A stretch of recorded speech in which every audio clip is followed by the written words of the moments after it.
Oh, my dear friends. This morning, I walked outside and I see it's a beautiful day. It's the middle of the winter, but the weather is in the 50s or low 60s. And I thought, wow, that's great. I always prefer to deliver my drasha outdoors. It's beautiful, it's scenic, it's nature, it's closer to Hashem. But alas, during the winter time, I have no choice. I have to deliver it indoors, so I'm in my study with all my svarim, which is also a nice place.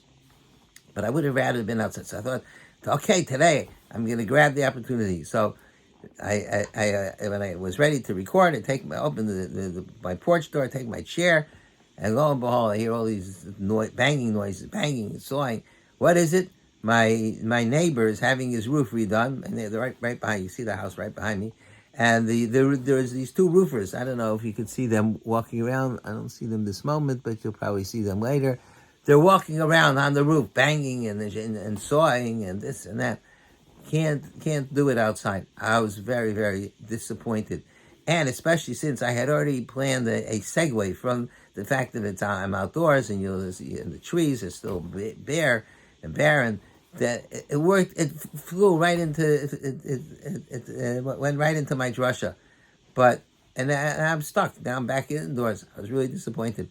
So let's use this as a teaching moment, and that is, don't get bent out of shape. It's a big deal. That's the best thing to say. When things go wrong, say, big deal. It'll be okay. And even if it's more significant, there's obviously not a big problem that I'm indoors. But in general, it's true anyway. Even when it's a bigger problem, the best thing to say is, big deal. I'm not going to get bent out of shape. You know the expression, don't sweat the little things. That's how it is. There's always obstacles in life and problems that come up and disappointments and challenges. Big deal. The show will go on anyway. Okay, but here's the point that I wanted to make. Parashas Yisro, that's the name of the parsha. What an incongruous name for the parsha. Yisro was the parsha deals with Kabbalas Torah. Yisro had nothing to do with Kabbalas Torah. Yisro was Moshe's son-in-law. The parsha should have been named after Moshe Rabbeinu, not after Yisro. Especially since Yisro was a Midianite, and he wasn't even part of the Jewish people. So why name a parsha after Yisro? And there's an opinion. There's a question: did Yisro come before Matan Torah, after the giving of the Torah, before giving the Torah? Some say he came after the Torah. So and the parsha is out of sequence. So why did Torah change? Why did it put it out of sequence? Why does it first tell me the story of Yisro that happened afterwards, and then tell me about the giving of the Torah? So the answer that I've said in the past, and others say as well, is that the essence of Torah is change. And the person has to be willing to make a change. If a person is stuck where they are and refuses to make alterations, then the person has no shaykhus to Torah. The Torah is going to have nothing to say to a person. The Medrash says that before God gave the Torah to the Jewish people, he went to Esav, and he said, "Will you take the Torah?" And they said, "What does it say?" It says, "Don't murder." Don't murder. That's our business. Murder. So God said, "Forget it." So then he went to Yishmael, and he said to them, "We just received the Torah." And they said, "What's in it?" He said, "Don't steal." Go signal. They said, "Don't steal. That's how we make a Parashas. We're not interested in such a Torah." So the question is, if you want to sell something, don't tell the person the biggest problem. Tell the person the biggest advantage. Why did God? They wanted to know what's in the Torah. You should tell them something nice. Tell them the Torah is about achdus. Everybody likes achdus. It's a universal thing that people like. Why emphasize the things that are most difficult? So the answer is because to be a Torah Jew means to be willing to let go. And if a person is not able or willing mentally to make changes, then Torah has nothing to offer. It's a very nice story and a very nice, beautiful lessons and all that. But if you're not willing to change, then Torah doesn't speak to the individual. I remember years ago, so let me just conclude, and that's why the parsha is called Yisro, because it's an introduction to Kabbalas Torah. It establishes the basis or the purpose of giving a Torah, and that is to be like Yisro, because Yisro changed his life. He left home. He gave he gave up all his position and his prominence, and he joined the foreign nation, the Jewish people. He is the man of change, and that's the appropriate introduction for Kabbalah Torah. So I remember years ago, I said this Russian shul maybe 35 years ago. It was the first time I said it, and after davening, Aryeh Zinkin Zatzal came over to me and he says, "Rabbi, this drasha made me very uncomfortable." I said, "Wow, you're a Torah Jew." if you wouldn't be uncomfortable, it means you don't care. You would listen to drasha, you would smile and say, "Wow, nice drasha," but you're uncomfortable. Perfect. You're the person. You're the man. You're the person. In fact, he was a person that epitomized the willingness to make changes in his life. That I just remember that Aryeh said to me, "Rabbi, you're making me very uncomfortable." I said, "Wow, that's great. I'm so happy to hear that. That shows that you're the right man." In any event, I saw something this week that struck me about the Parsha that I've never noticed it before, but I see the Meforshim discuss it. The Parsha begins, Vayishma Yisro Kohen Midyan Chosein Moshe. Yisro, who was the priest in Midyan, he was a priest of idolatry, and he was the father of Moshe, and he heard all the things that happened to the Jewish people. So the question is, we're introducing Yisro, that he came to join the Jewish people. Why emphasize the fact that he's a Kohen Midyan? That's derogatory. That's the fact that he was an idol worshiper. In fact, when a person's about tshuva, you're not allowed to say, "Oh, you used to eat treif, and you used to eat ham and pork." You're not allowed to do that. It's also sonu. So why here you're telling us a story about the Yisro did a great thing, that he left behind his culture and everything, and he came to join the Jewish people. And then right away, as soon as you introduce it, you say, "Vayishma Yisro Kohen Midyan," that he's a priest in Midyan. So two explanations that I saw. One is from Rabbeinu Ephraim, who's one of the Rishonim. Rabbeinu Ephraim says that this teaches us that Yisro, he came to see Moshe, he brought the Tzipora and the Moshe's children, but then he turned around and he left, and he went back to Midyan. So he never gave up his position, different than I was saying before. He never gave up his position as Kohen Midyan. And in fact, later on, at the end of this parsha, it says that Moshe sent Yisro back to Vayishach Moshe as Chosno v'Yelchu Artzu. Moshe sent Yisro and he went back to his land. There's a big discussion. What does that mean? Does it mean temporarily? Does it mean permanently that he left and he went back? So Rabbeinu Ephraim is following the position that he left and he stayed in Midyan. There's psukim in Bahalos also that discusses. According to Rabbeinu Ephraim, Yisro never changed. He went straight back to Midyan. He remained the same. According to Rabbeinu Ephraim, why is the parsha called Yisro? My whole drasha goes out the window. Okay, we'll have to think of another explanation.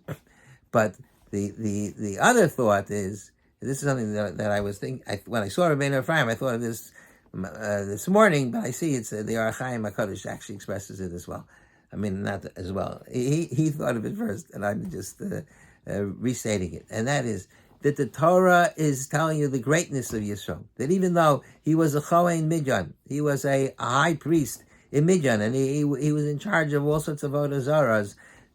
In spite of that, he went and he left his people, he left Midyan, and he left his nation, and he left his value system behind, and he became part of Klal Yisrael. So it's not to his detriment. It's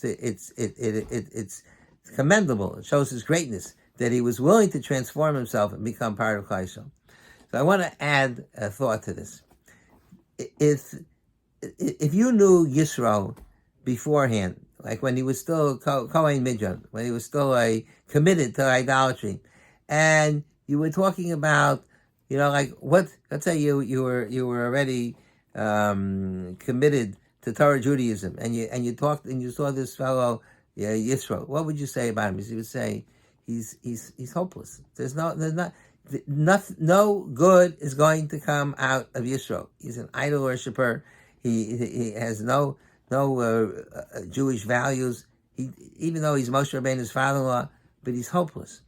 But in the end, is that Yisro became a great person in spite of the fact that he was an idol worshiper, in spite of the fact that he was over Avodah Zarah.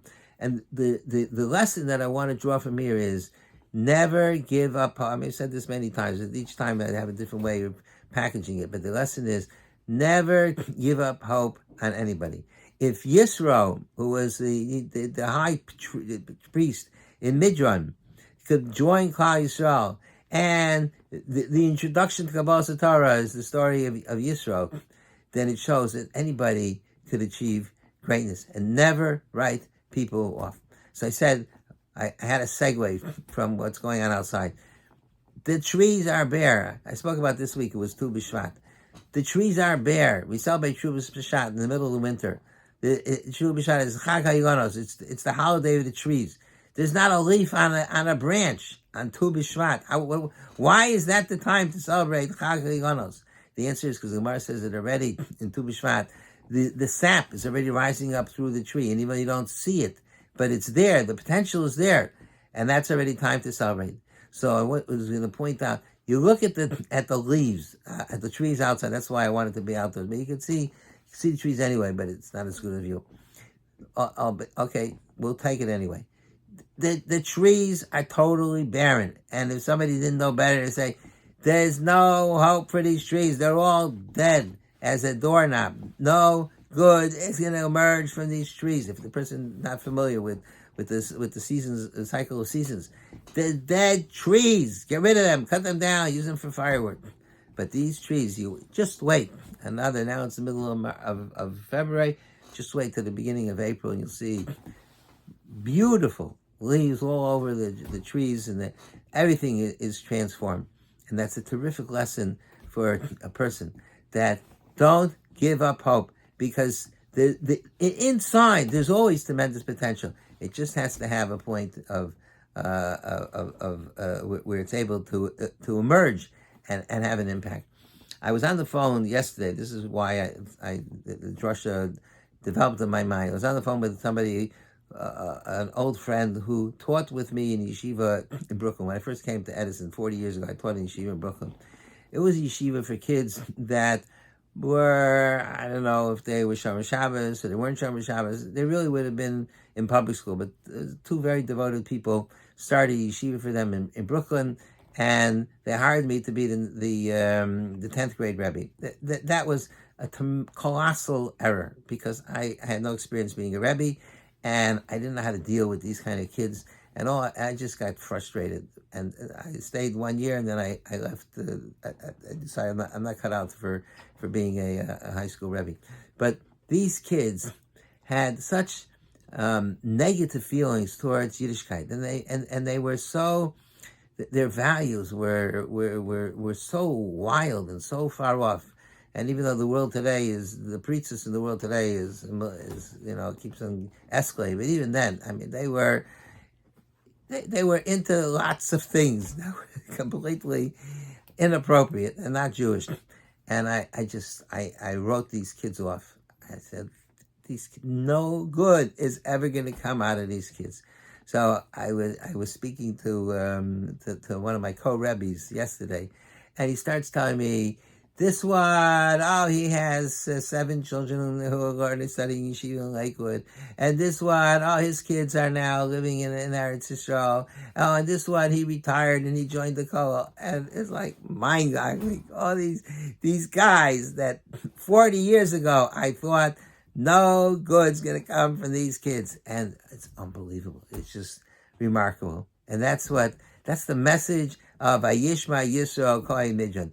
Yisro, of all people, he was the Kohen Midjan, and if he had seen him beforehand with his get-up and his whatever they wear, these idol worshippers, and his values and the things that he was doing, you say, there's nothing good that's going to come out of this man. And yet Yisro became the father of Moshe, and the whole Parsha of Kabbalah Torah is named after Yisro. And the lesson is, never give up on anyone. There's no such thing as somebody who never could turn around.